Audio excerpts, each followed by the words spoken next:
นะครับแม่ต้องว้าวหน่อยที่วิวชีวิตซ้ายมือเป็นภูเขาเอาขวามือเป็นภูเขาซ้ายมืออันนี้เป็นแม่น้ำเป็นทะเลสาบลูกาโน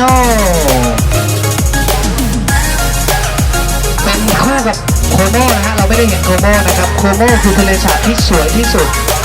นะโคโมคือทะเลสาบที่สวยที่สุดของอิตาลีแต่ผมจะบอกว่าโคโมที่ว่าสวยที่สุดในอิตาลีนะครับยังแพ้ลูกาโนแล้วก็ลูกาโนเนี่ยไม่ใช่ทะเลสาบที่สวยที่สุดในชีวิตนะครับทะเล